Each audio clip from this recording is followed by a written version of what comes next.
Hey, what is up guys? Welcome back to another video where today I'm going to talk about how Steven Matz affects the rest of the Blue Jays offseason and rotation, starting off with what is happening. So Matz was traded over to the Blue Jays last night in sort of a low risk, high reward sort of scenario, even though Matz was really struggling last year.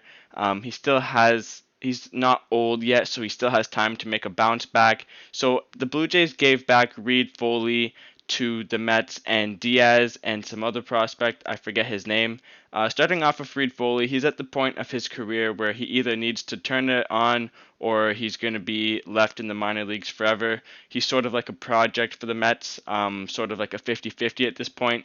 Diaz is ready to play in the big leagues, just Toronto had no room for him. I don't know if New York will have as much room for him, but he's probably going to find a home there. And then the last prospect, I think he's another year away. I forget his name. Sorry, I forget his name. But and then now talking how Matz affects the rotation. So I would assume Matz is going to compete with Tanner Roark if Tanner Roark is still on the team for the beginning of the season for that fifth spot in the rotation, or Matz could be a bullpen piece. I feel like maybe he could find a home in the bullpen and be productive, but I don't know.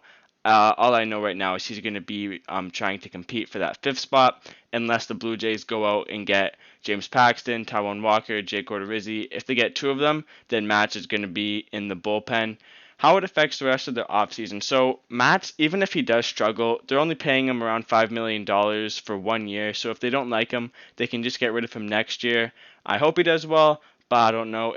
They don't have to keep him if he does bad.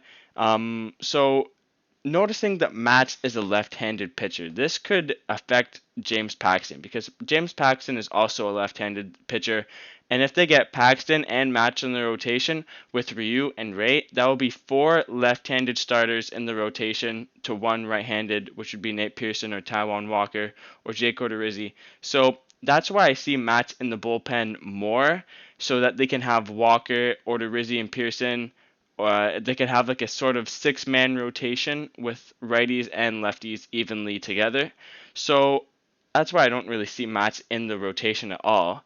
But they don't really have to spend that much money on him. Like around $5 million for Matz. They still have lots of room to work with to go get an Odorizzi or Paxton or Walker. Coming from the Mets, this might have freed up some room to stay under the luxury tax and maybe go out and get Trevor Bauer.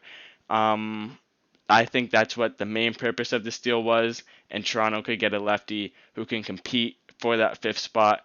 And also, the Blue Jays are also trying to trade Tanner Roark and Randall Grichuk, which would free up combined around $25 million, which would give them more flexibility to go out and get James Paxton or maybe even a Trevor Bauer. We don't know. At this point, it looks like Trevor Bauer is going to the Mets.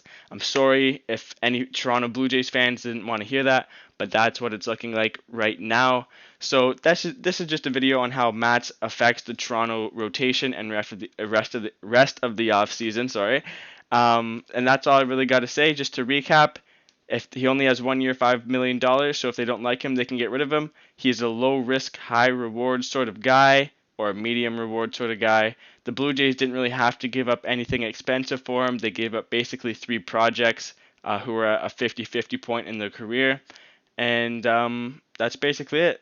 Thank you guys for watching. If you guys enjoyed this, be sure to leave a like and subscribe for fast baseball news. See you guys in the next one.